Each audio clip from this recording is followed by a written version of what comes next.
Joe Gardner é um homem de meia-idade que mora sozinho em Nova York. Ele dá aulas de música meio período em uma escola. No filme fica evidente a sua paixão por jazz e o seu sonho de se tornar um músico profissional, assim como seu falecido pai. Num dia comum, Joey tem aula interrompida pela diretora da escola, que oferece um emprego a tempo integral, com todos os benefícios da carteira assinada. A mãe de Joey, preocupada com a estabilidade do filho, fica radiante quando descobre a notícia da contratação. Joey, no entretanto, vê o seu sonho de se tornar um pianista profissional cada vez mais distante. Please say yes. Yeah, definitely. Good. A grande reviravolta acontece quando Joey recebe uma ligação inesperada de um ex-aluno que se tornou músico e o convida para tocar no famoso clube de jazz da cidade, com uma saxofonista importante. Empolgado com a notícia, ele vê a sua vida finalmente mudar, depois de conseguir o seu lugar nesse grupo de jazz. Sendo assim, Joey recebeu duas notícias incríveis no mesmo dia. Primeiro, ganha um emprego a tempo integral e segundo, a possibilidade de se tornar um músico profissional de jazz. Quando Joey recebe essas notícias, ele sai do clube de jazz muito empolgado, porque recebeu a proposta de tocar com a banda naquela noite. E em um momento de distração, ele sofre um acidente. Sim, logo nos primeiros minutos de filme. Joey cai num bueiro destampado no meio da rua e entra em coma. Ele quase perde a vida.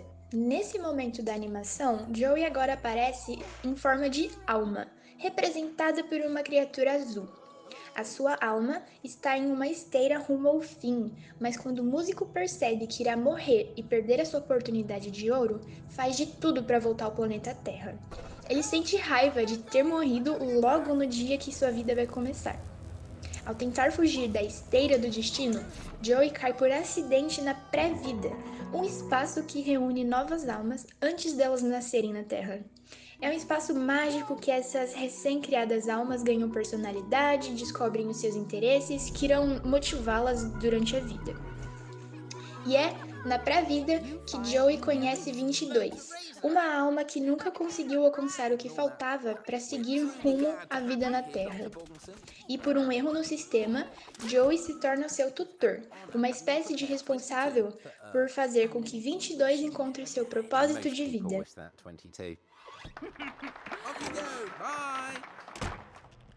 E o desafio é grande, uma vez que 22 já havia passado por outros mentores importantes, como Madre Teresa, Gandhi e Copérnico, que não conseguiram fazer nada por ela. You are the greatest! Pain in the butt! Os dois se unem para resolver os problemas que têm. Joey quer voltar ao seu corpo, e 22 precisa descobrir a sua vocação para finalmente nascer na Terra. E nesse percurso conturbado, Joey e 22 vão aprendendo um com o outro e acabam descobrindo que os seus propósitos de vida não são as únicas coisas que deviam dar valor. Esse filme da Pixar, como muitos outros, tem a intenção de passar uma mensagem através de múltiplas camadas de interpretação para alcançar diversos públicos. Trazem dilemas pessoais para cada espectador. E a resposta para esses dilemas nunca são totalmente claras e nem alcançadas solitariamente. É sempre com a companhia do outro. E é com a capacidade de questionar e tirar o outro do lugar que Joe e 22 descobrem qual é o sentido da vida e convidam o espectador para também descobrir aquilo que os move. Podemos perceber que eles são personagens completamente diferentes. Joe deseja apenas voltar à Terra e seguir rumo ao desconhecido, e 22 só quer continuar onde está em seu comodismo. Tornando-se mentor de 22, Joe é obrigado a amadurecer e aprender a ouvir o outro e ser menos autocentrado. A cena da barbearia mostra o seu processo de aprendizado. Por causa de 22, Joe descobre o desejo de seu amigo de se tornar veterinário. Só que ele acabou sendo barbeiro, e foi nesse exato momento em que Joey deixou a sua obsessão por jazz e se conectou com o outro. Acontece uma grande reviravolta num momento inesperado da trajetória de Joey 22, quando ele experimenta o que tanto desejou, que era tocar num concerto. Só que ele se sente vazio e acha que perdeu o sentido da vida. E foi nesse momento em que ele percebeu que sua missão na Terra já havia sido cumprida e que ele tinha tirado a oportunidade de 22 de viver. E ela também tem sua reviravolta quando finalmente descobre os prazeres da vida e desperta o desejo de viver na Terra. Todos os sabores, cheiros, sons, novos sentimentos, tudo que ela não conseguia sentir sendo apenas uma alma. Ela viveu momentos incríveis nas pequenas coisas da vida. Ela mostra tanto para o espectador quanto para Joey que a vida é feita de pequenos momentos que nos trazem grandes sentimentos. Joey era um cara comum que vivia em seu próprio universo com um foco bem definido. Se tornar um músico profissional, e isso tudo muda quando ele conhece 22. Com toda a curiosidade dela, ele descobre que existe um mundo afora que merece sua atenção e apreciação. Joey estabelece com 22 uma relação de cumplicidade. Ele se sente mal por conseguir seguir o seu sonho e ter que deixá-la para trás, pois só um deles poderia usar o passe para a Terra. Então, ele se abdica do que conquistou para dar a oportunidade a ela.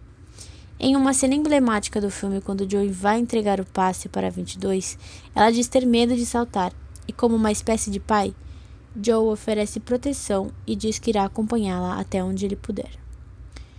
Joe não foi referido em nenhum momento no filme como um pai, mas podemos ler o seu comportamento simbolicamente como o de um, que ajuda a despertar o melhor de seus filhos e os empurra para a frente, mesmo sabendo que não poderá acompanhá-los para sempre. Como numa relação de pai e filha, entre eles há profundos aprendizados, tanto de um como de outro. O título do filme nos traz uma dupla leitura interessante. Por um lado, a tradução da palavra soul, que em português significa alma e faz referência àquilo que os move, que é o grande tema.